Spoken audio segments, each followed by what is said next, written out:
हम बनाने जा रहे साबुत राजमा की दाल। ये दाल लंगर वाली दाल है, गुरुद्वारे में हमेशा बनाई जाती है, आप जाते होंगे तो बहुत ही स्वादिष्ट बनती है। इसके लिए हमने लिए साबुत 1 कटोरी और थोड़े से राजमा और चने की दाल दोनों मिला के 1 कटोरी है। एक बड़ा टमाटर काट ले, एक प्याज बड़ा लिया, सरसों का तेल थोड़ा सा लेंगे, हींग थोड़ा सा लेंगे, नमक स्वाद अनुसार, हल्दी पाउडर आधा चम्मच, मिर्ची पाउडर आधा चम्मच, धनिया पाउडर, साबुत जीरा 1 चम्मच, अदरक है थोड़ा सा, इसके 2 टुकड़े कर लिए हमने, और तेज पत्ते 2, लहसुन की कलियां थोड़ी सी, दालचीनी। अब एक बाउल लेंगे, उसमें ये दाल डाल देंगे। ये दोनों को मिला के तीनों चीज को हमने धोना है अच्छी तरह से। अब हम कुकर में ये दाल को डाल देंगे और इसके साथ ही डाल देंगे हम टमाटर,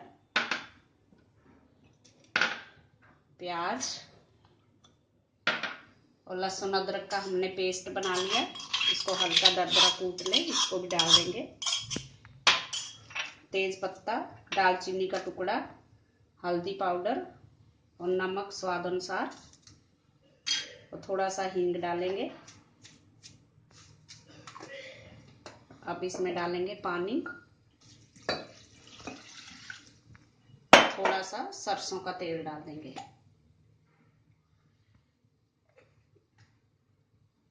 पानी थोड़ा इसमें और डालेंगे हम। पानी हमने पहले 1 कप भर के ये डाला था, अभी इसको इतना सा लिया हमने, इतना पानी डाल के अब हम इसको गैस पर रख देंगे और 1 सीटी आने के बाद इसको 15 मिनट तक गैस को सिम ही रखना है।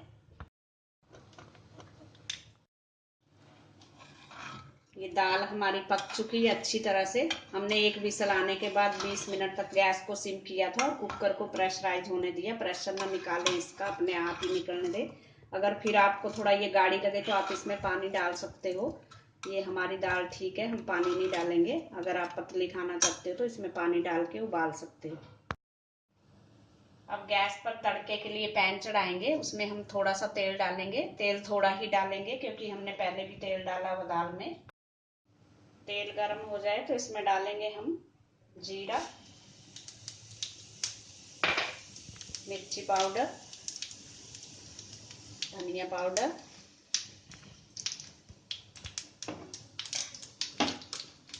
इसको थोड़ा सा पका देंगे, ब्राउन कलर आ जाए जीरे में। अब गैस को बंद कर देंगे हम और इसको दाल में डाल देंगे कुकर में।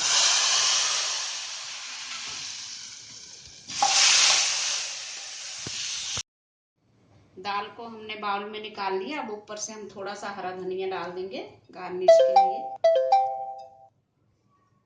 दाल हमारी खाने के लिए तैयार है। Thanks for watching. अगर आपने मेरे चैनल को सब्सक्राइब ना किया हो तो प्लीज कर दीजिए। थैंक्स।